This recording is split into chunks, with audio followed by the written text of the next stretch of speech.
gembala kami, Kau yang tak pernah biarkan kami dalam kesesakan ya Tuhan.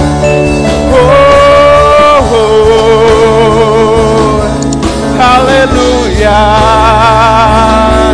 Karabataka ramataka ramataka ramataka. Yesus, Engkau pengharapan kami, Engkau gunung batu kami. Haleluya. Yesus, kami tetap percaya. Yesus, kami tahu Tuhan tidak pernah memberikan kami jalan yang selalu mulus. Tapi biarlah ini mendewasakan kehidupan kami untuk tetap di dalam Tuhan. Supaya kami boleh muncul seperti Raja Wali Tuhan. Terbang tinggi mengatasi langit. Terima kasih Yesus. Di saat badai bergelora, ku akan terbang bersamamu.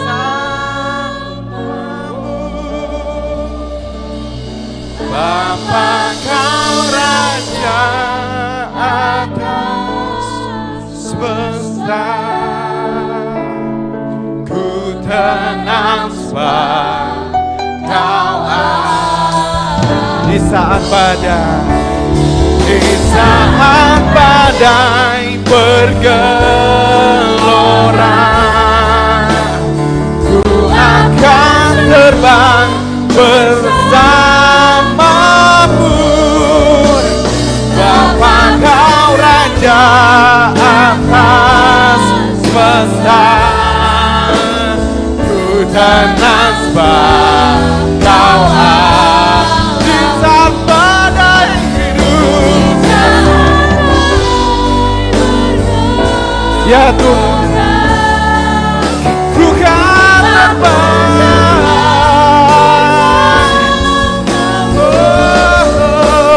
Bapa Kau Raja semesta, ku tenang sebab Kau ada. Sekali lagi, di saat badai bergelora, ku akan terbang bersamamu. Bapa Kau Raja atas semesta, ku tenang sebab Kau aku tenang sebab Kau Allahku, tenang sebab Kau Allahku, ku tenang sebab Kau Allahku. Haleluya, beri kemuliaan bagi Tuhan. Haleluya Tuhan Yesus. Terima kasih Tuhan. Kami bersyukur, berterima kasih. Kami percaya setiap hari Tuhan sediakan berkat-berkat baru dalam kehidupan kami. Karena kami punya Tuhan yang baik, Tuhan yang selalu menuntun kami dalam padang rumput yang hijau, pada air yang mengalir, sehingga kami dapat makan dan minum.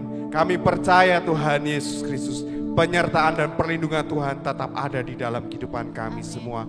Sehingga oleh sebab itu Tuhan, pada pagi hari ini kami ingin bersyukur sama Tuhan. Kami ingin mengucapkan, naikkan syukur kami buat Engkau Tuhan pada pagi hari ini Tuhan.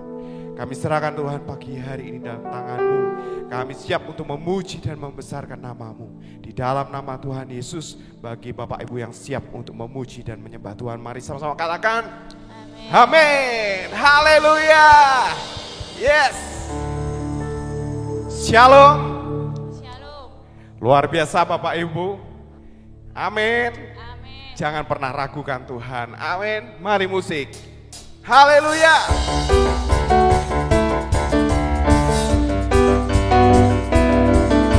Dia Tuhan Allah yang setia dalam kehidupan kita.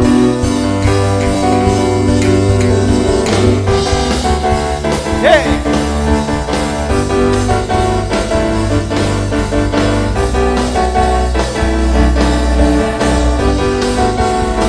Mari sama-sama katakan. Tak pernah ku ragu akan Kesetiaanmu, Kau pegang hidupku.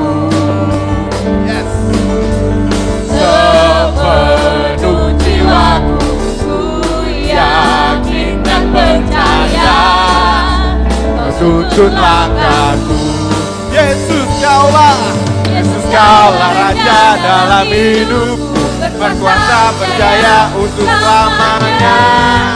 Hanya Kau Tuhan, sumber kekuatan, kuasa-Mu tercurah bagiku senantiasa. Berkat-Mu Tuhan, ku kan berjalan dari kemuliaan sampai kemuliaan selamanya. Haleluya.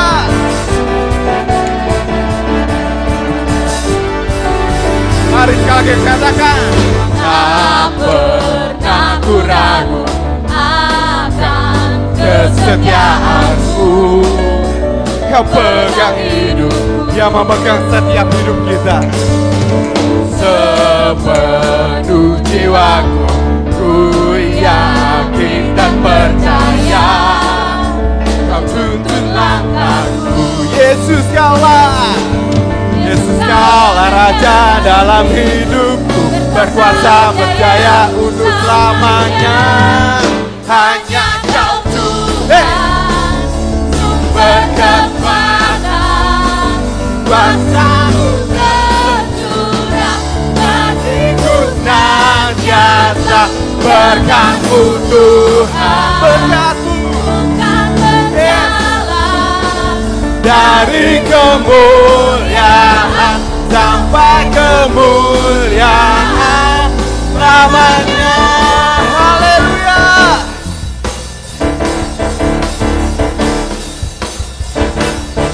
Berkat Tuhan tercurah dalam kehidupan kami.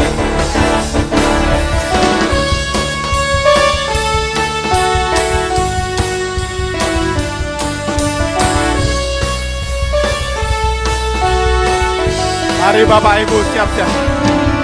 Kaulah Raja dalam hidupku, berkuasa berdaya. Yesus Kaulah, Yesus Kaulah Raja dalam hidupku, berkuasa berdaya. Yesus Kaulah, sekali lagi. Yesus Kaulah Raja dalam hidupku, berkuasa berdaya untuk selamanya. Hanya Kau Tuhan, sumber kekuatan. Amin. Kuasa-Mu tercurah bagiku senantiasa. Berkat-Mu Tuhan, ku kan berjalan dari kemuliaan sampai kemuliaan. Hanya Kau Tuhan, sumber kekuatan, kuasa-Mu tercurah bagiku senantiasa. Berkat-Mu Tuhan, ku kan berjalan dari kemuliaan sampai kemuliaan selamanya.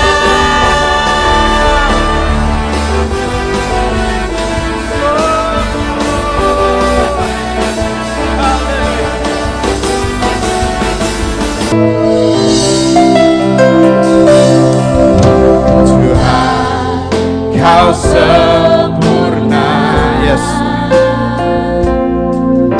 dalam rencana-Mu dan karya-Mu. Ya Bapa, ku serahkan hidupku, murnikan dengan Roh-Mu.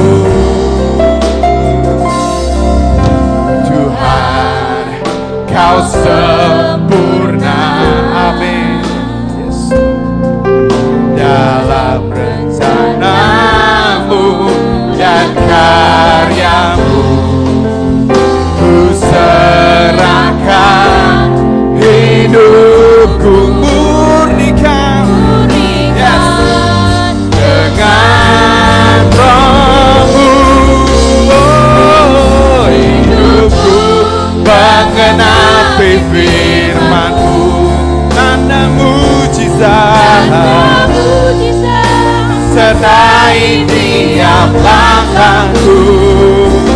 Kau bersamaku di dalamku, jadi bukti kebenaran. Saya ajak kita semua untuk bangkit berdiri lagi. Kita mau angkat tangan kita, menggenapi firman-Mu, tanda mujizat sertai tiap langkah. Saya undang apanya? Kau bersamaku di dalamku, jadi bukti kebesaran hidupku.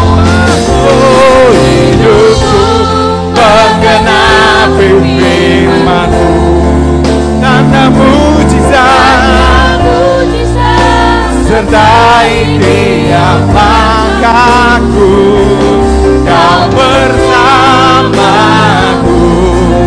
di dalamku, jadi bukti kebesaran. Kau bersamaku, hidupku menggenapi firman-Mu. Amin. Tanda mujizat sertai tiap langkahku. Kau bersamaku di dalamku, jadi bukti kebesaran. Kau bersamaku, Kau bersamaku di dalamku, jadi bukti kebesaran. Kau bersamaku, Kau bersamaku di dalamku, jadi bukti kebesaran. Oh, haleluya. Terima kasih Tuhan. Terima kasih Yesus. Segala pujian syukur bagi-Mu Tuhan. Terima kasih Tuhan. Segala hormat kemuliaan bagi-Mu Tuhan. Kami berterima kasih Tuhan. Engkau telah buktikan kasih setia-Mu dalam hidup kami, sehingga kami ada sebagaimana ada saat ini dengan saudara-saudara kami seiman. Itu tanda bukti Tuhan menyertai kami, Tuhan menolong kami Tuhan, sehingga tidak ada kata-kata dan alasan bagi kami untuk kami tidak bisa dekat dan melayani-Mu Tuhan, karena Engkau sudah melakukan segala yang terbaik dalam hidup kami.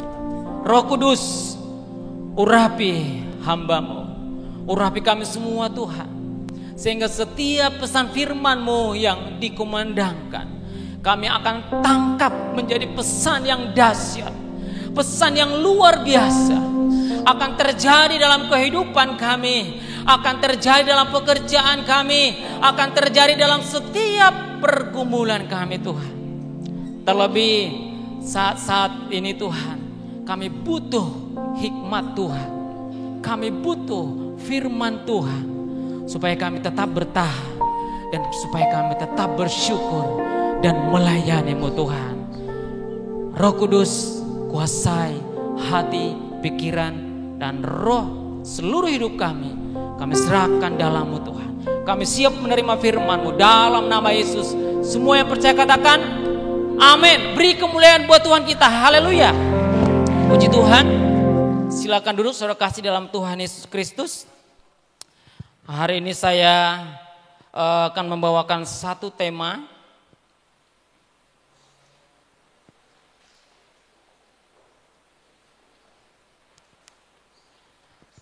yang diberikan, di mana dalam minggu-minggu ini kita berbicara tentang kerajaan nyata di bumi. Tetapi kerajaan nyata di bumi dalam minggu ini adalah berbicara tentang restoration, restorasi atau pemulihan. Jadi saudara kasih dalam Tuhan, saya percaya dan yakin bahwa kerajaan Allah itu tidak sesuatu yang tidak bisa kita dapatkan, tidak sesuatu yang mustahil, tetapi kerajaan Allah itu bisa kita dapatkan di bumi. Karena Allah kita Allah yang hidup, Allah yang penuh kasih, Allah yang mengasihi kita. Haleluya. Saudara kasih dalam Tuhan Yesus, saya undang jemaat Tuhan untuk membuka Alkitab kita di dalam Kisah Para Rasul pasal 3 ayat 21. Bapak Ibu boleh menyimak, saya akan membacakannya. Demikianlah firman Tuhan. Kristus itu harus tinggal di sorga sampai waktu pemulihan segala sesuatu. Seperti yang difirmankan Allah dengan perantaraan nabi-nabinya yang kudus di zaman dahulu. Saudara kasih dalam Tuhan Yesus, kata pemulihan di sini sesuai dengan tema yang sedang kita pelajari. Kata pemulihan di sini adalah, kalau kita lihat di dalam King James Version, dalam bahasa aslinya itu adalah apokatastasis atau restoration, restorasi atau pemulihan. Dalam arti yang lain itu adalah new birth, dilahirkan kembali. Dan sehingga saya akan menyimpulkan dalam tema ini bahwa keadaan sempurna sebelum kejatuhan manusia dalam dosa. Dalam menyimpulkan keseluruhannya adalah Tuhan menunggu dan menerima pemulihan dilahirkan kembali dalam umatnya, kembali keadaan sempurna sebelum jatuh dalam dosa. Saudara kasih dalam Tuhan, kalau berbicara pemulihan berarti ada sesuatu yang rusak. Kalau berbicara tentang restorasi berarti ada sesuatu yang rusak. Misalnya seperti barang, kenapa direstorasi? Kenapa diperbaiki? Karena ada yang rusak. Demikian juga berbicara hari ini. Tuhan akan menunggu pemulihan umatnya. Di mana suatu masa nanti dia akan menjadi pemerintah tunggal bagi seluruh umatnya yang tetap setia dan mengalami gereja yang sempurna. Saudara kasih dalam Tuhan, sehingga saya membuat saudara, kalau kita lihat tadi bahwa pada awalnya Tuhan menciptakan segala sesuatunya sempurna. Masanya saya kata tadi sempurna sebelum manusia jatuh dalam dosa. Kalau Bapak Ibu baca Kejadian 1 sampai Kejadian 2, segala sesuatu diciptakan itu baik dan sangat baik dan sempurna. Namun setelah manusia jatuh dalam dosa, Kejadian pasal 3, akhirnya hubungan manusia dengan Allah putus. Hubungan dengan sesama dan alam rusak. Dan manusia harus mengalami kematian. Saya sengaja buat seperti ini, saudara, kita gampang memahami. Setelah manusia jatuh dalam dosa, lewat manusia pertama Adam dan Hawa melanggar peraturan yang Tuhan lakukan, akhirnya hubungan manusia terputus. Setelah hubungan manusia terputus, maka segala sesuatu dalam kehidupan manusia tidak bisa langsung lagi disampaikan kepada Tuhan seperti dahulu waktu Adam dan Hawa di Taman Eden. Di mana pada dulunya hubungan mereka dengan Allah sempurna. Mereka tidak perlu sembunyi, mereka tidak perlu merasa takut, mereka tidak perlu merasa khawatir, mereka tidak perlu ragu-ragu tentang kebenaran dalam hidup mereka. Mereka tidak perlu khawatir, mereka tidak perlu sakit, takut dengan apapun. Tetapi setelah Adam dan Hawa jatuh dalam dosa, mereka bersembunyi. Dosa itu mengintimidasi, saudara. Membuat Adam dan Hawa merasa bersalah dan takut. Sehingga dampaknya menjadi karakter. Lihat waktu Allah berbicara, siapa yang memulai, siapa yang pada awalnya melanggar peraturan ataupun firman Tuhan yang Tuhan ajarkan. Adam menyalahkan Hawa. Hawa juga menyalahkan Adam. Itulah sifat dosa, sehingga hubungan antara manusia dengan Allah sudah terputus. Oleh karena itu, demikianlah gambaran yang kita lihat. Setelah manusia jatuh dalam dosa, hubungan manusia terputus, manusia jadi hamba dosa. Dosa sifatnya mengikat. Saudara kasih dalam Tuhan, kalau kita lihat di dalam Roma pasal 6 ayat 20 sampai 23 demikian firman Tuhan. Sebab waktu kamu hamba dosa, kamu bebas dari kebenaran.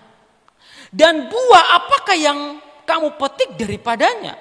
Semua itu menyebabkan kamu merasa malu sekarang. Karena kesudahan semuanya itu ialah kematian. Tetapi sekarang setelah kamu dimerdekakan dari dosa. Dan setelah kamu menjadi hamba Allah, kamu beroleh buah yang membawa kamu kepada pengudusan. Dan sebagai kesudahannya ialah hidup yang kekal. Sebab upah dosa ialah maut, tetapi kasih karunia ialah hidup yang kekal dalam Kristus Yesus. Jadi secara umum bahwa manusia itu sudah menjadi hamba dosa. Di luar Kristus semua manusia hamba dosa. Mereka tidak akan bisa bersekutu dengan Allah. Walaupun mereka mencoba mencari agama A, B, C, dan D. Firman Tuhan berkata di luar Yesus tidak ada jalan kebenaran, tidak ada jalan kehidupan. Makanya kita lihat kenapa kecenderungan manusia saat ini merasa khawatir dan takut, merasa bersalah dan tidak berani. Itu semuanya adalah dampak dari dosa di masa lalu. Dan itu tidak bisa dipungkiri. Namun karena begitu besar kasih Allah akan dunia ini, sehingga dia membuat satu karya yang besar dan ia mengaruniakan anak yang tunggal, yaitu dengan kasih agape di dalam Yohanes pasal 3 ayat 16, kepada semua orang percaya supaya setiap yang benar-benar percaya dan sungguh-sungguh tidak binasa, melainkan beroleh hidup yang kekal. Makanya Bapak Ibu terkasih dalam Tuhan, jemaat Mahanaim, kalau masih ada keluarga kita belum menerima Yesus secara pribadi, doakan. Bawa kepada Tuhan. Karena apa? Karena kita tahu bahwa di luar Kristus dia tidak akan mendapatkan kebebasan. Dikatakan waktu orang tersebut menjadi hamba dosa, dia tidak akan menemukan kebenaran.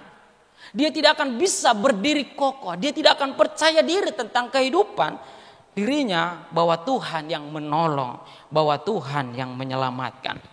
Saudara kasih dalam Tuhan, saya buat perumusan supaya lebih gampang.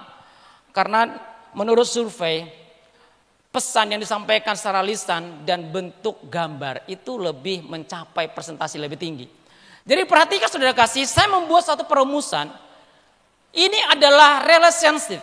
Ini adalah relationship. Hubungan dengan Allah, hubungan dengan manusia itu tidak bisa dipisahkan. Kalau sudah itu terjadi, maka itu yang dikatakan restoration, pemulihan. Jadi kalau ada berkata demikian, saya sudah dekat dengan Tuhan. Saya sudah berdoa, rajin berdoa dan baca firman. Saya rajin ke gereja, bahkan saya melayani. Tetapi dia tidak mengasihi keluarganya. Dia tidak mengasihi rekan pelayanannya. Dia suka bermasalah dengan orang-orang sekitarnya. Tidak terjadi pemulihan. Firman Tuhan berkata, jikalau mau terjadi kerajaan surga di bumi, harus ada namanya pemulihan. Atau mungkin dia berkata, oh saya dekat, saya orangnya baik, saya orangnya supel. Kalau melihat temanku yang sedang lemah, saya bantu, saya kasih uang, saya kasih perhatian. Kalau ada orang-orang yang di jalanan, saya sumbang, ada yayasan saya sumbang. Tetapi dia tidak datang ke gereja, dia tidak datang kepada Tuhan. Tidak terjadi restoration, tidak terjadi pemulihan. Jadi kata restorasi di sini adalah satu titik di mana hubungan dengan Allah, dengan hubungan dengan sesama manusia harus cocok. Amin. Haleluya. Baru terjadilah kerajaan sorga nyata di bumi. Saudara kasih dalam Tuhan, oleh karena itu saya membawa beberapa poin yang akan kita pelajari. Bagaimana caranya kita untuk membangun tadi? Di sini letaknya saudara kasih. Jadi di saat hubungan ini terjadi connect dengan Allah, tetapi manusia juga dengan connect dengan sesama, ini akan berdampak. Hubungan berdampak dengan baik antara manusia dengan Allah dan antara manusia dengan sesama itu berdampak baik juga, saudara. Makanya jangan heran, saudara. Kenapa orang Kristen itu mereka tidak hanya rohani di gereja, tetapi mereka juga rohani di rumah, di pekerjaan. Karena mereka tahu firman Tuhan. Amin. Haleluya. Dan ini akan membawa dampak kerajaan Allah di bumi. Nah, kita lihat apa yang harus dilakukan dalam menjalin hubungan, membangun hubungan dengan Allah. Yang pertama adalah mengenal Allah. Saudara kasih dalam Tuhan, kalau kita lihat di dalam Yeremia ada pesan sangat penting di mana Yeremia berbicara kepada orang-orang pada saat itu. Dia sangat marah karena waktu Yeremia memberitakan Injil mereka dicuekin. Waktu Yeremia mau memberikan firman Tuhan dengan pesan-pesan yang benar-benar serius, Yeremia dicuekin, saudara, tidak diperhatikan. Sehingga demikianlah firman Tuhan berkata lewat Yeremia. Kalau kita lihat di dalam Yeremia pasal 4 ayat 22 dan Yeremia pasal 9 ayat yang ke-6. Demikian firman Tuhan. Sungguh bodoh umatku itu. Mereka tidak mengenal aku. Mereka adalah anak-anak tolol. Maaf, ini Alkitab yang berkata, saya tidak ada maksud lain. Dan tidak mempunyai pengertian. Mereka pintar untuk berbuat jahat. Tetapi untuk berbuat baik mereka tidak tahu. Penindasan ditimbuni penindasan. Tipu ditimbuni tipu. Mereka enggan mengenal Allah. Lalu dikatakan di dalam Hosea pasal 4 ayat 6 demikian firman Tuhan. Umatku binasa karena tidak mengenal Allah. Karena engkaulah yang menolak pengenalan itu. Maka aku menolak engkau menjadi imamku. Dan karena engkau melupakan pengajaran Allah, maka aku juga akan melupakan anak-anakmu. Saudara kasih dalam Tuhan, kejadian yang sangat tragis di mana pelayanan Yeremia. Bagaimana bangsa Israel menyepelekan pesan Tuhan. Bagi juga pelayanan Hosea di mana orang-orang Yehuda, orang-orang Israel menyepelekan firman Tuhan. Kemarin kita renungan singkat di dalam pria Mahanaim, sangat luar biasa.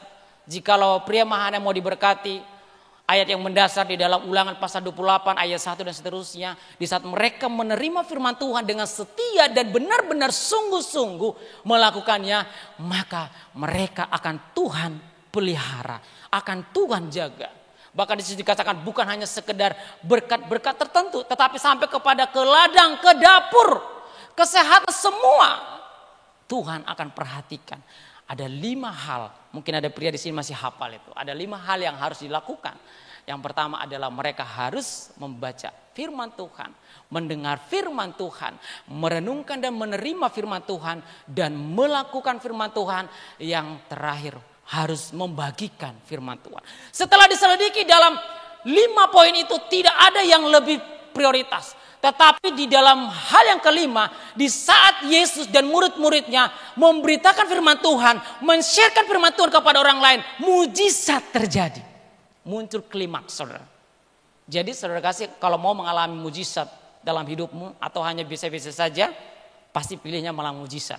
Harus suka memberitakan firman Tuhan. Amin. Harus suka memperkatakan firman Tuhan kepada keluarga, kepada orang tua yang belum mengenal Kristus ataupun yang sudah. Atau teman rekerja, atau karyawan, atau siapapun yang bisa. Harus suka membagikan firman Tuhan. Nah, kita lihat saudara kasih dalam Tuhan,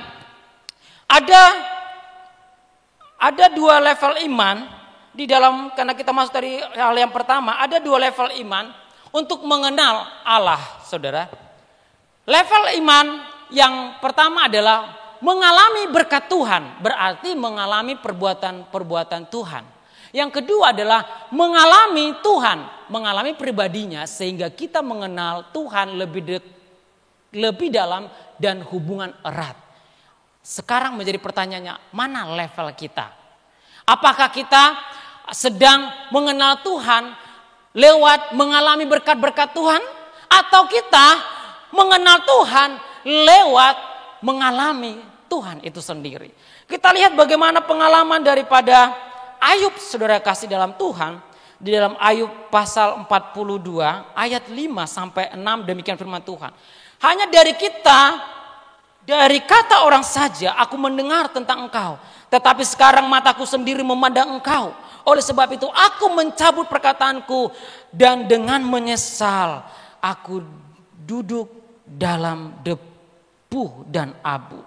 Saudara kasih dalam Tuhan, kalau kita lihat bahwa Ayub ini Di ayat terakhir katakan, setelah dia melalui masa penderitaan, dia mengenal Allah secara pribadi. Kalau kita pelajari tentang Ayub, sebelum dia diizinkan Tuhan mengalami penderitaan berat, dia adalah orang yang sangat diberkati Tuhan. Amin. Kalau Bapak Ibu suka mengkalkulasi tentang kekayaan, kalkulasilah. Saya tidak ada waktu karena terlalu banyak hartanya. Dikatakan karyawannya aja banyak, bahkan lembu sapinya banyak, ladangnya luas, diberkati Tuhan.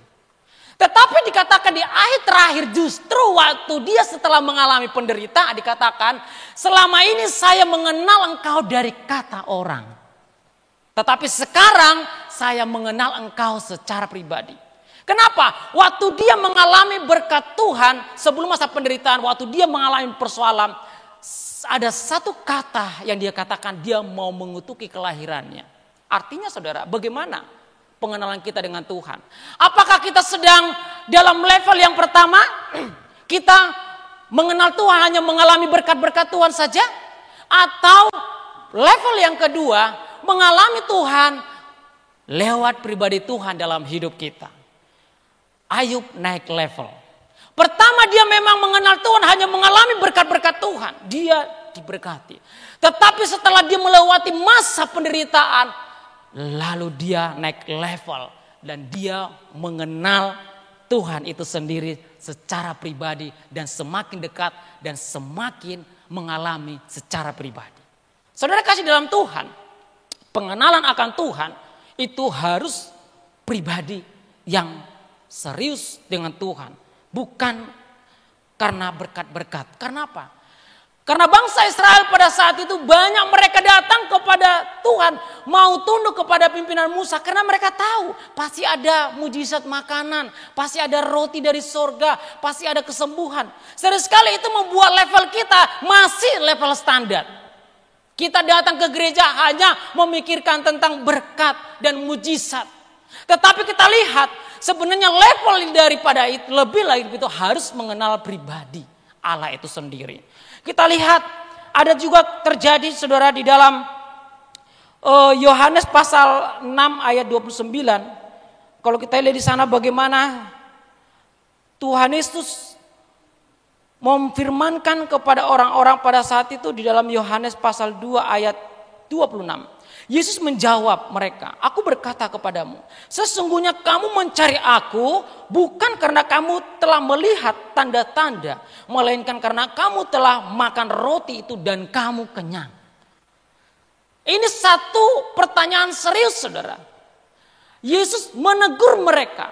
Mereka datang kepada Tuhan bukan semata-mata karena melihat tanda-tanda berbicara tentang Yesus, kealahan Yesus.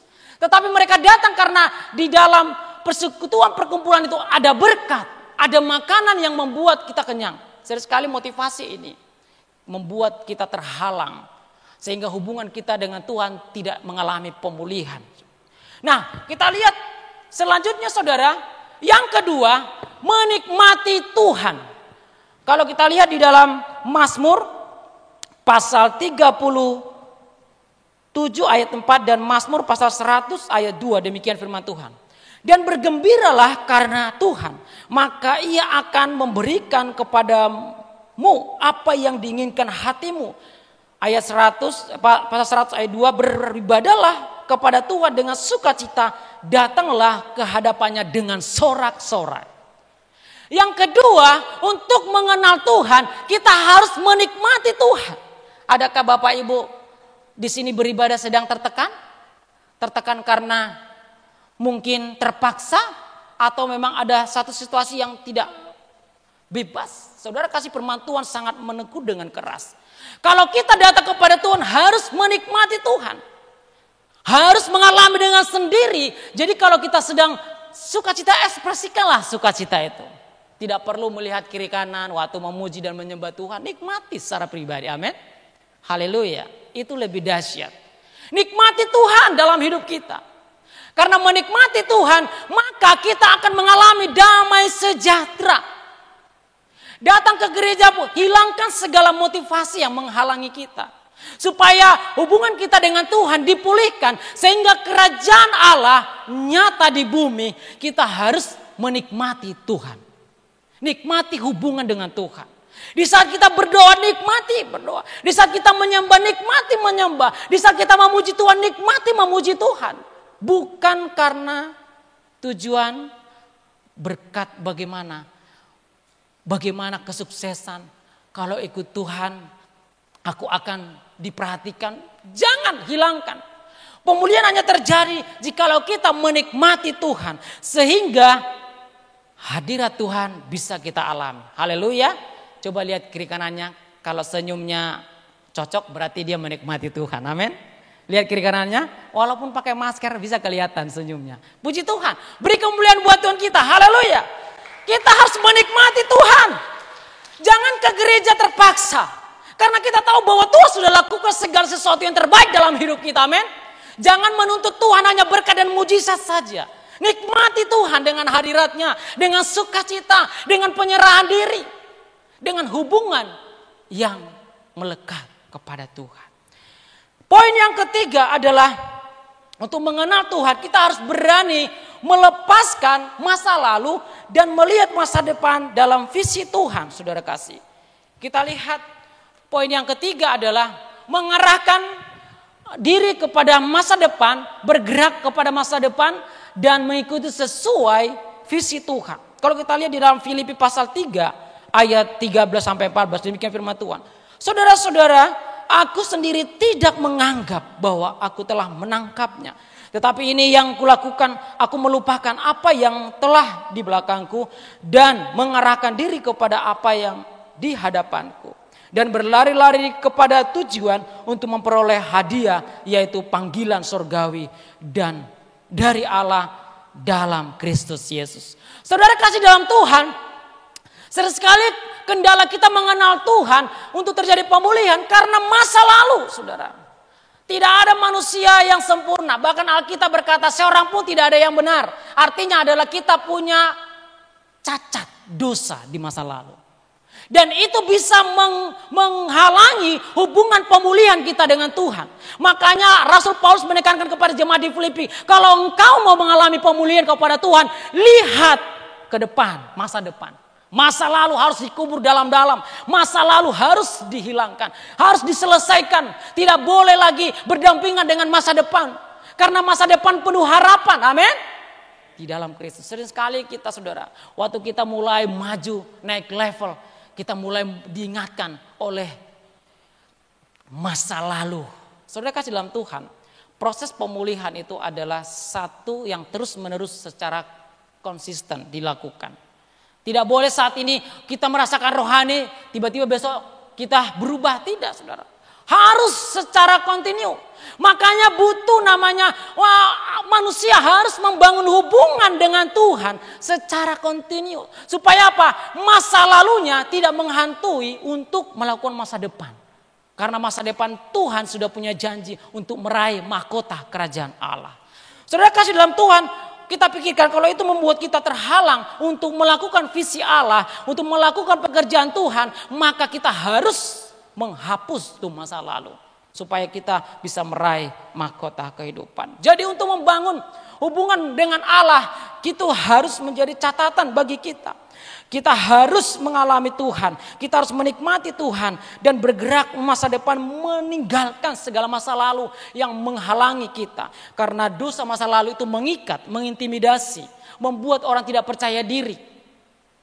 Mengintimidasi itu adalah pekerjaan iblis. Setelah dia terintimidasi maka dia tidak percaya diri sehingga pikirannya akan dirasuk dengan hal-hal yang jahat sehingga dia tidak beriman, maka kebinasaan rohaninya pun akan terjadi.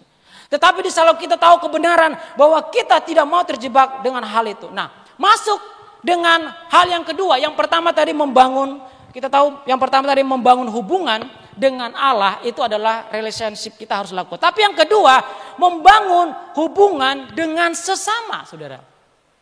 Membangun hubungan dengan sesama, saudara. Kedua, membangun hubungan dengan sesama ada 2 poin. Yang poin pertama adalah manajemen komunikasi, manajemen konflik. Komunikasi sering sekali membuat kita tidak mengalami pemulihan dengan orang-orang sekitar kita. Termasuk suami yang kita sayangi, termasuk istri yang kita cintai, termasuk anak-anak yang kita sayangi, rekan-rekan kerja yang kita kasihi, orang-orang sekitar kita. Seringkali lewat komunikasi membuat kita tidak mengalami pemulihan. Makanya perlu namanya manajemen komunikasi. Supaya apa? Kita sebagai orang percaya dikatakan kita akan jadi pemimpin. Itu sudah dinubuatkan. Kita akan jadi leader. Artinya adalah setiap perkataan yang kita keluarkan itu sangat berarti, sangat berdampak untuk diri kita dan untuk sekitar kita. Kita ini levelnya lebih tinggi daripada orang-orang di sekitar kita. Karena kita adalah anak-anak kerajaan Allah. Amin. Katakan kepada diri masing-masing, saya anak-anak raja. Haleluya. Oleh karena itu, saya harus manajemen komunikasi yang benar. Supaya saya waktu berbicara, berkata-kata, mengalami berkat. Kita lihat di dalam Ulangan pasal 11 ayat 8. Tetapi kamu harus menaruh perkataanku ini dalam hatimu dan dalam jiwamu. Kamu harus mengikatnya sebagai tanda pada tanganmu dan haruslah itu menjadi lambang di dahimu. Kenapa sekali dalam firman Tuhan atau dalam khotbah renungan dikatakan, ayo jemaat Tuhan, tangkap pesan firman Tuhan, tangkap isi daripada Alkitab itu. Karena di saat kita tangkap, maka itu akan menjadi tanda untuk kita saat berbicara, saat berkomunikasi. Orang yang menginginkan makanan enak, lalu tidak tercapai pada saat itu, biasanya kalau tidur, dia akan mimpi, dia sedang makan enak. Nah, demikian kalau kita di dalam firman Tuhan, kalau kita pada saat kita membaca firman Tuhan, merenungkan, pasti waktu tertidur pun pasti akan mimpi. Kita sedang dituntun firman Tuhan, amin. Haleluya. Lihat, banyak kejadian kesaksian, bahkan saya dulu sebelum bertobat saudara.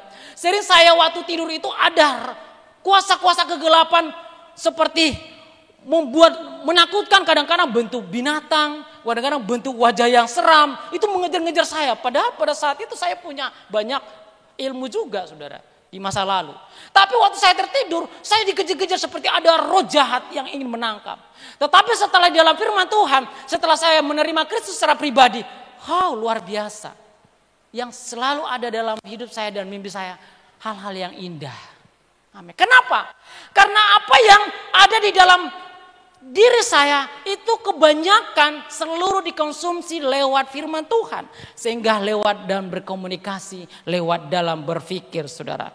Nah, kita lihat di dalam Amsal pasal 12 ayat 23 dan Amsal 15 ayat Amsal 12 ayat 2 dan Amsal 15 ayat 23 dan Amsal 16 ayat 24. Demikian firman Tuhan, perkataan orang fasik menghadang darah, tetapi mulut orang jujur menyelamatkan orang. Seseorang bersukacita karena jawaban yang diberikannya. Dan alangkah baiknya perkataan yang tepat pada waktunya, perkataan yang menyenangkan adalah seperti sarang madu, manis, baik bagi hati dan obat bagi tulang-tulang. Saudara kasih dalam Tuhan. Di saat kita berbicara, di saat kita berkata-kata, orang yang sakit bisa sembuh loh, amin? Iya. Tetapi di saat kita berbicara dengan tajam, dengan kejam, dengan jahat, orang bisa sakit dan bisa menderita. Itu Alkitab katakan. Makanya sebagai orang percaya, supaya kerajaan surga berdampak di bumi, kita harus memanajemen komunikasi kita yang benar. Kita harus tahu bahwa setiap perkataan kita sumbernya dari yang benar, yaitu adalah dari firman Tuhan. Yang menjadi obat bagi tulang yang sakit. Haleluya, amin. Coba lirik sekarang, kalau kamu coba belajar sekarang berkata-kata yang manis. Ya. Yang suami katakan sama istri, yang istri sama suami. Karena saya sendiri mengalami saudara. Saya banyak perubahan setelah di Jawa saudara. Saya dulu sudah terbiasa hidup keras dan kasar di daerah Sumatera. Tapi setelah masuk ke daerah Jawa di sisi lain karena memang saya masuk panggilan Tuhan. Saya harus berani merubah cara hidup saya. Lalu waktu saya setelah masuk dalam perubahan pertobatan itu saudara, 10 tahun kemudian waktu saya pulang ke Sumatera mereka bilang, kamu bukan orang Medan lagi.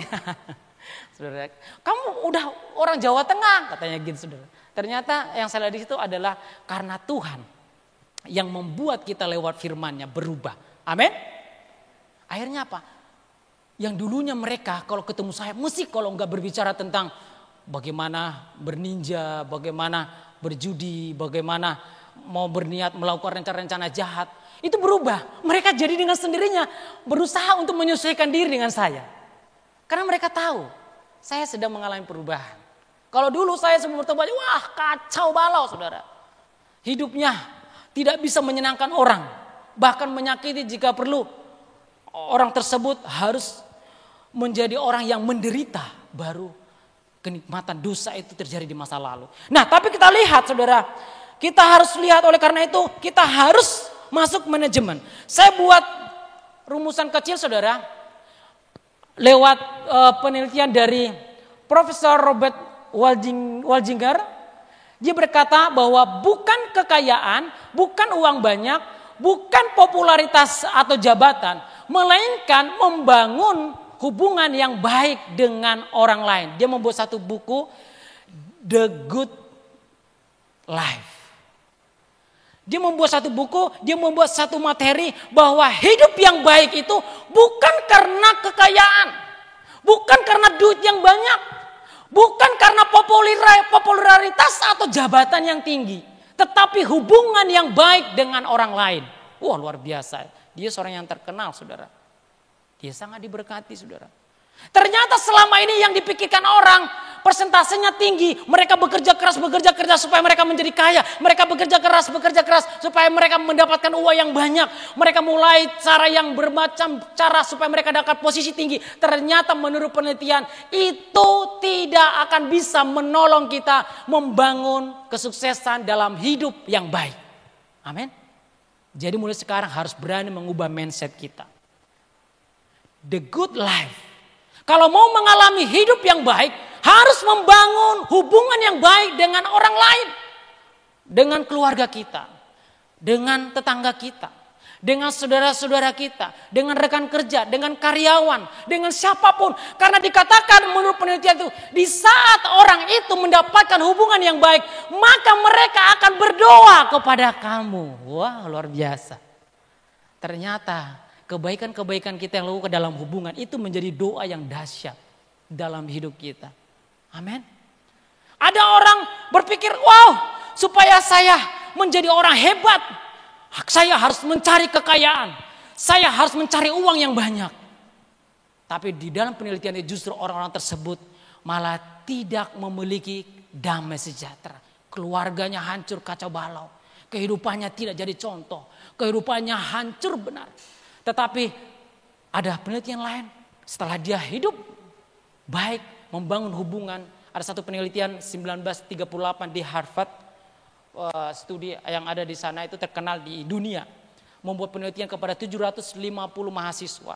Lalu yang bertahan hidup umur 90 tahun itu hanya 60 orang. Dari 750 itu menyatakan bahwa mereka dulu punya prinsip seperti apa yang diteliti oleh Albert Waldinger ini saudara. Jadi mereka berpikir adalah hubungan yang dibangun dengan baik. Mereka bisa mendapatkan kebahagiaan hidup. Haleluya. Dan ini ternyata benar. Kalau kita mau mengalami pemulihan, kerajaan Allah nyata di bumi, hubungan kita dengan sesama itu harus baik. Tidak hanya kita rohani, tetapi kita harus juga baik kepada sesama. Itu harus cocok. Harus ketemu, tidak boleh kita baik banget terhadap sesama, tetapi kepada Tuhan kita tidak takut. Kita kepada Tuhan kita tidak mengenal firman-Nya. Atau kita rohani banget, tetapi kepada sesama kita menyakiti. Tidak bisa berkata-kata dengan benar dan baik.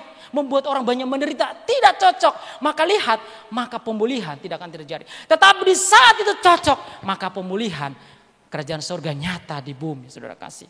Jadi kita lihat manajemen yang saya ciptakan di sini saudara, bahwa kata manajemen komunikasi di sini adalah sudah saya bahas tadi, baik di interpersonal, baik di kelompok, organisasi ataupun massa.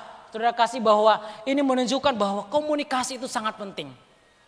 untuk diri kita sendiri terhadap orang lain, untuk komunitas, kelompok, komunikasi harus penting. Ini seperti kebutuhan pokok. Oleh sebab itu, makanya harus di manajemen komunikasinya. Tidak boleh asal ngomong, tidak boleh sembarangan ngomong, karena lewat perkataan kita kerajaan Allah akan nyata di bumi. Amin. Haleluya. Kalau kerajaan Allah nyata di bumi, wow dahsyat. Damai sejahtera Allah akan terjadi, sukacita Roh Kudus menguasai kita. Orang-orang di sekitar kita akan diberkati dan mereka akan terima Yesus. Mereka akan menerima Kristus lewat hidup kita, saudara. Saya juga bukan orang yang sempurna. Saya sekali ada kalanya mengalami masalah himpitan, tiba-tiba agak stres gitu. Lalu tetapi tidak lama daripada itu Tuhan dan Roh Kudus mengingatkan, hai hambaku, ingat kamu adalah seorang anak raja. Harus mengatur perkataanmu. Kadang-kadang kalau saya sudah terlanjur mengungkapkan kata-kata, saya minta maaf. Tapi kalau belum masih dalam pikiran, saya hanya merenung dan menikmati Tuhan. Saudara kasih dalam Tuhan Yesus, kita lihat untuk membangun komunikasi yang baik dan sehat. Yang pertama, menjadi pendengar yang baik. Yang kedua, jangan memotong pembicaraan, memberikan perhatian penuh, memberikan respon yang baik dan benar, mulai terbuka. Ini bisa dicatat, saudara. Coba kalau bertemu orang-orang sekitarnya seperti ini, pasti enak. Kenapa? Karena mereka mendengar yang baik. Sering sekali kita waktu berbicara, kita itu sebenarnya pingin didengar. Haleluya, apalagi suami-suami ya. Padahal sebenarnya udah banyak beban yang harus dipikul, tetapi Tuhan menganugerahkan kita istri yang banyak dengan kata-kata. Harus kuat dengan hal itu. Karena kadang-kadang mereka tidak perlu kita harus beli mobil. Waktu kita mendengar kata-kata mereka, dia senang dan bahagia.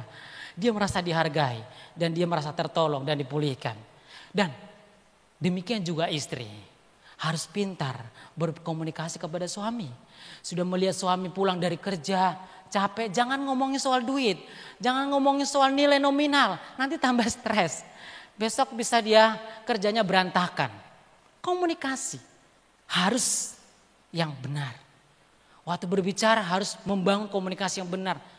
Walaupun saya banyak belajar dengan manajemen komunikasi.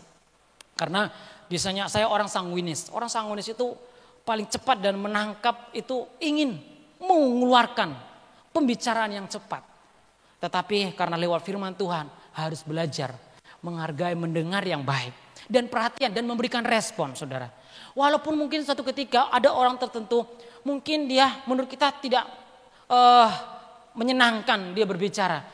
Cobalah memberikan respon yang baik. Siapa tahu karena respon kita memberikan dia perhatian, mungkin dia tertolong. Amin. Kadang-kadang waktu kita melihat langsung respon kita yang negatif, itu membuat orang itu malah justru tidak menerima kasih karunia. Tetapi walaupun kita kadang tahu bahwa orang tersebut sebenarnya kata-kata tidak menyenangkan, tapi cobalah bertahan diri, memberi perhatian dan menunggu, berikan respon yang baik. Amin. Saya juga sedang belajar manajemen komunikasi. Kenapa? Karena ini memang untuk membangun pemulihan supaya kerajaan Allah nyata di bumi lewat manajemen komunikasi. Komunikasi sangat penting. Jangan meremehkan pasangan kita. Jangan meremehkan orang lain di saat berbicara. Itu sangat menolong. Karena dikatakan ada pembicaraan yang memicu amarah. Ada pembicaraan, perkataan yang membuat orang nyaman. Haleluya. Saudara kasih dalam Tuhan, saya sangat banyak diberkati lewat firman Tuhan. Saya dulu tuh sangat nikmat dengan berkata-kata kasar. Tapi saya ditegur dengan firman Tuhan. Saya banyak menahan diri dan Tuhan menolong lewat Roh Kudus, saya diubahkan. Saya hanya tidak sekedar bertahan, tapi saya berubah menjadi gaya hidup, saudara.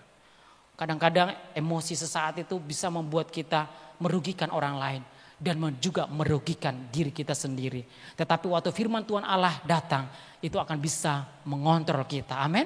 Sehingga firman Tuhan berkata, waktu kita sedang banyak mendengarkan, maka kita akan mendapatkan hikmat dari apa yang kita dengar. Tetapi waktu perkataan yang langsung kita respon, langsung kita balas tanpa perenungan biasanya kurang bijaksana. Nah, yang terakhir saudara kasih adalah manajemen konflik. Di dalam membangun hubungan dengan manusia, Tidak bisa terhindarkan namanya konflik. Mau suami istri, mau anak dengan orang tua, mau rekan kerja, mau karyawan dengan bos, mau siapapun. Selama mereka orang-orang yang personal, tidak bisa menghindari konflik. Makanya perlu dicatat. Kalau masih mau lama bertahan hidup di dunia ini menjadi saksi kerajaan Allah, jangan minta kepada Tuhan, hindarkan, jauhkan saya dari masalah. Mending minta kepada Tuhan, Tuhan berikan saya hikmat supaya dapat mendapatkan berkat dari masalah yang saya hadapi. Amin. Haleluya. Karena itu memang janji daripada Tuhan. Kalau kita lihat di dalam Roma pasal 8 ayat 17 dikatakan, engkau adalah pewaris kerajaan Allah. Engkau akan mendapatkan janji-janji Tuhan karena engkau telah melewati penderitaan-penderitaan bersama dengan Kristus. Haleluya. Jadi penderitaan itu adalah bagian daripada panggilan kita, saudara. Makanya jangan pernah berpikir bahwa hidup ini no konflik. Tapi katakan, Tuhan, biarlah konflik ini memberikan saya jadi dewasa. Biarlah konflik ini memberikan saya menjadi penuh kasih yang semakin luar biasa. Karena di dalam membangun hubungan, namanya konflik tidak bisa dihindari. Ada di sini menjadi saksi, pernah mengalami selama mulai dari lahir sampai usia sekarang tidak pernah mengalami konflik? Atau mungkin hanya sekali tok selama sampai ini? Pasti tidak ada, saudara. Bahkan dikatakan karena manusia itu sudah punya masa lalu yang hidup dalam dosa, mereka harus mengalami pemulihan sehingga masa lalu itu bisa memicu konflik, saudara. Jadi urusan kita bukan bagaimana berhindar dari konflik, tidak. Jangan berdoa sampai nangis-nangis sama Tuhan, Tuhan hindarkan saya dari konflik. Tapi minta kepada Tuhan, Tuhan berikan saya hikmat, berikan saya kekuatan, berikan saya bijaksana untuk menghadapi konflik ini. Karena justru karena dari konfliklah istri semakin sayang sama suami, suami semakin sayang sama istri. Kenapa? Karena mereka hidup apa adanya. Mereka akan berusaha bagaimana supaya saya akan semakin lebih baik kepada suami. Bagaimana saya supaya akan lebih baik kepada anak-anak. Bagaimana saya supaya akan lebih baik kepada karyawan, kepada rekan kerja. Itu karena konflik, saudara. Dan itu karena dalam Kristus. Oleh karena itu saudara kasih dalam Tuhan, konflik tidak bisa dihindari. Namun kita lihat saudara, bahwa konflik itu harus diselesaikan. Harus dihadapi. Kita lihat di dalam 1 Tesalonika pasal 4 ayat 9 dan ayat 11 dan 12. Tentang kasih persaudaraan tidak perlu dituliskan kepadamu. Karena kamu sendiri telah belajar kasih mengasihi dari Allah. Dan anggaplah sebagai suatu kehormatan untuk hidup tenang, untuk mengurus persoalan-persoalan sendiri. Dan bekerja dengan tangan seperti yang telah kami pesankan kepadamu. Sehingga kamu hidup sebagai orang-orang yang sopan di mata orang luar dan tidak bergantung pada mereka. Di ayat lain dikatakan di dalam Amsal pasal 26 ayat 17 dan pasal 30 ayat 33 demikian firman Tuhan.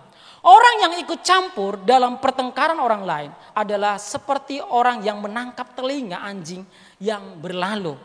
Sebab kalau susu ditekan, mentega dihasilkan. Dan kalau hidung ditekan, darah keluar. Dan kalau kemarahan ditekan, pertengkaran yang timbul.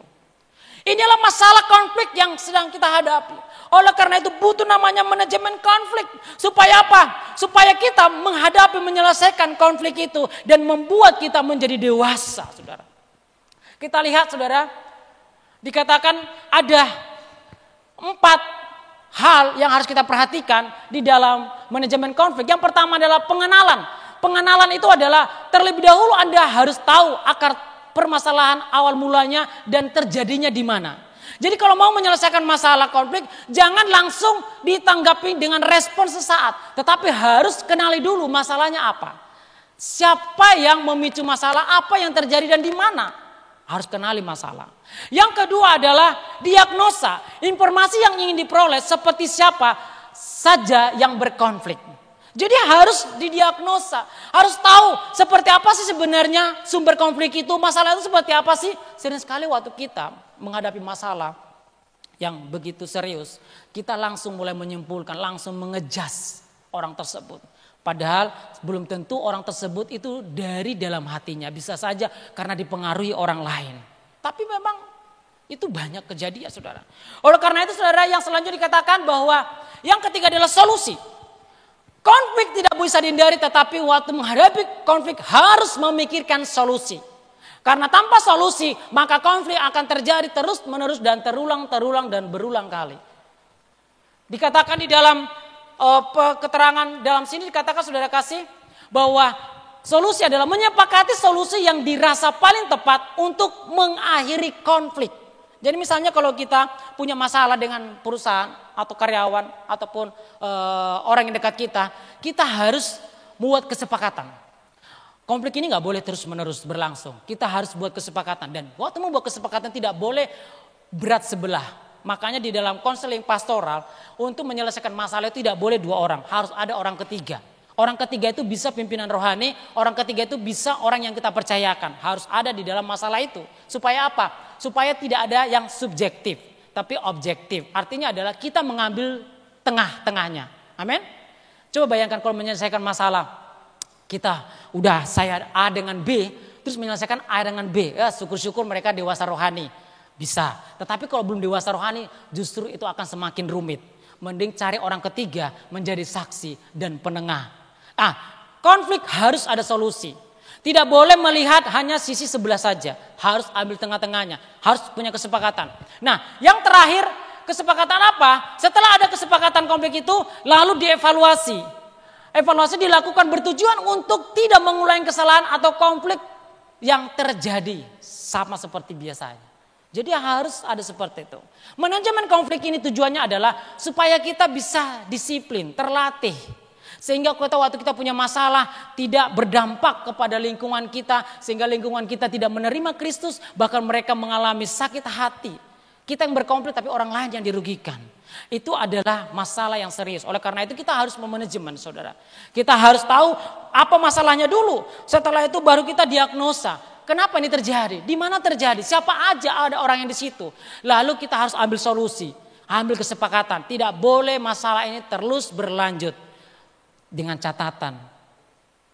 Hukum firman Tuhan berkata, kalau kita menghadapi musuh, kita harus berdoa bagi mereka. Amin. Kalau kita tidak punya prinsip demikian, maka akan terjadi permasalahan yang panjang. Mengambil pengacara, kita akan mulai berdebat dan lain sebagainya. Tetapi firman Tuhan berkata, menyelesaikan konflik paling bagus adalah dengan firman Tuhan. Karena kasih menutupi kesalahan dan kasih mengampuni segala kekurangan. Haleluya.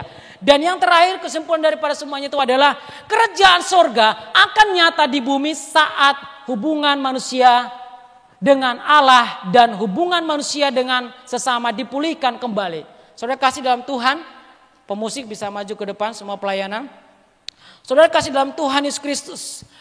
Karena firman Tuhan ini jelas menerangkan kepada kita bahwa manusia waktu Adam dan Hawa jatuh dalam dosa, status mereka sudah rusak. Dan mereka harus mengalami pemulihan.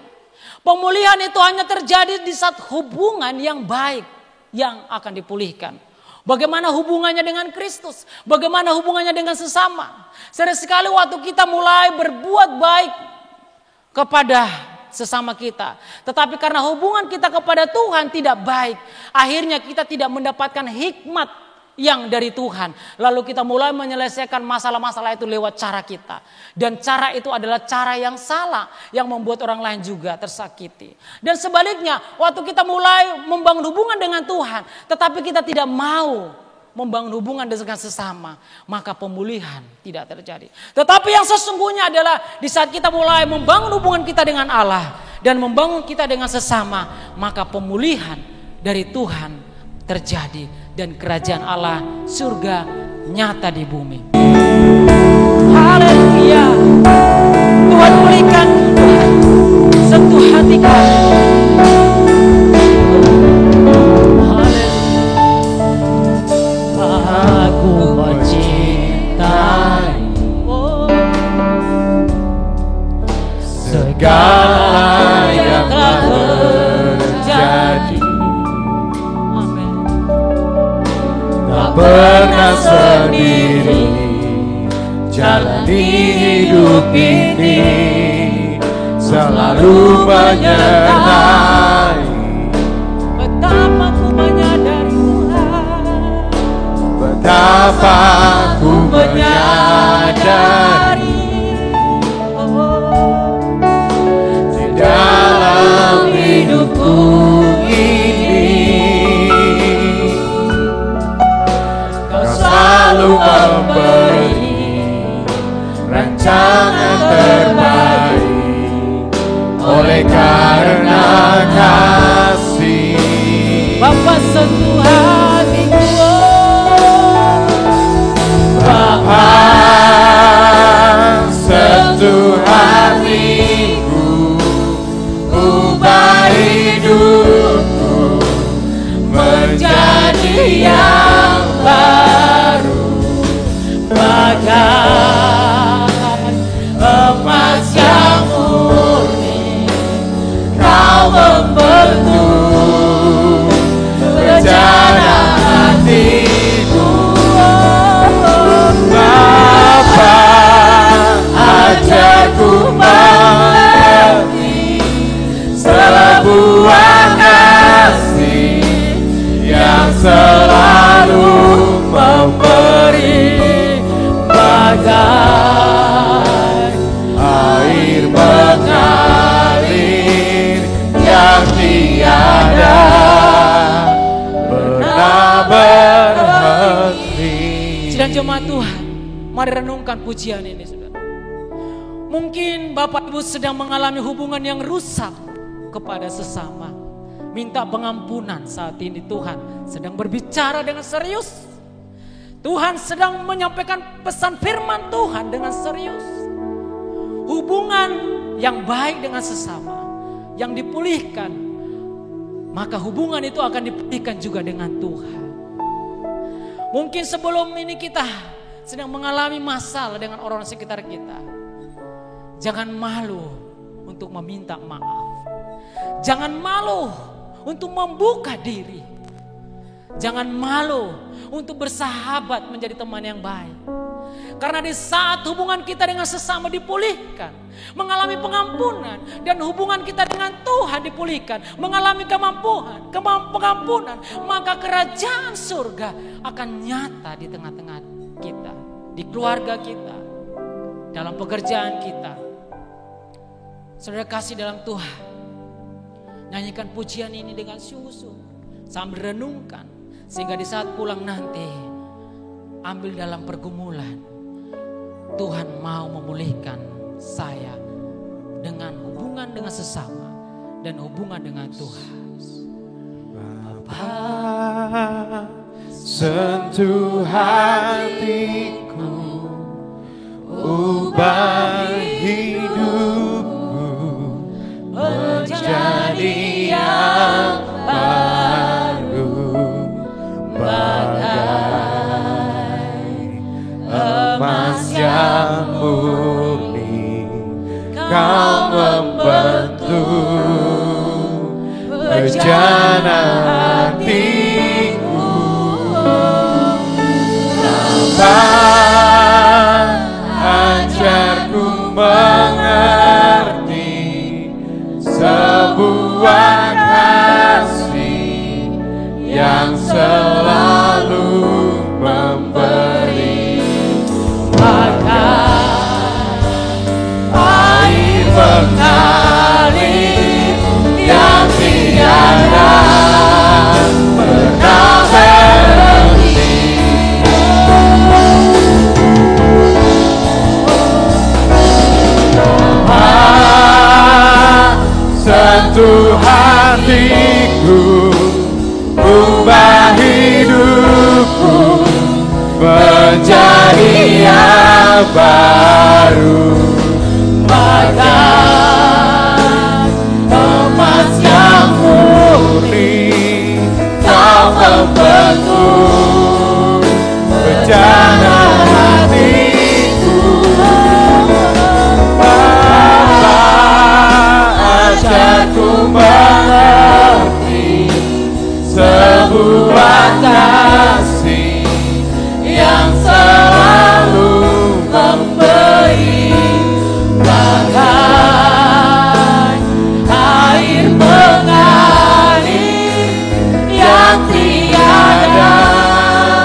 Terima kasih Bapa yang baik. Lewat firman Tuhan, supaya kerajaan surga nyata di bumi. Kami sedang diproses dalam pemulihan. Hubungan kami dengan Tuhan yang selama ini rusak, Tuhan saat ini telah dipulihkan. Hubungan kami yang selama ini rusak dengan sesama kami, sekarang dipulihkan di dalam nama Yesus Tuhan. Sehingga di saat kami pulang Tuhan, kami akan menjadi orang-orang yang baru, hati yang baru, jiwa yang baru, pikiran yang baru, dan roh yang diperbaharui itu. Karena kami adalah pewaris kerajaan surga yang layak dan siap menerima janji-janji firman Tuhan. Kami percaya Tuhan, di saat firman Tuhan ini kami terima dengan sungguh-sungguh, dan kami lakukan dengan sukacita Roh Kudus yang menuntun kami, maka kami akan diberkati, dipulihkan. Ampuni Tuhan segala kesalahan kami, ampuni segala dosa kami Tuhan, yang sebelumnya membuat kami Tuhan, hubungan kami rusak dengan Tuhan, hubungan kami rusak dengan sesama. Tetapi kami bersyukur dengan hari ini lewat firman-Mu Tuhan, kami telah dipulihkan, kami telah dibebaskan, kami telah dimerdekakan Tuhan, sehingga kami siap menjadi orang-orang yang berkemenangan. Terima kasih Tuhan, bila Roh Kudus mengurapi kami semua untuk menerima firman-Mu. Kami bersyukur dalam nama Yesus. Haleluya. Semua yang percaya katakan amin. Haleluya.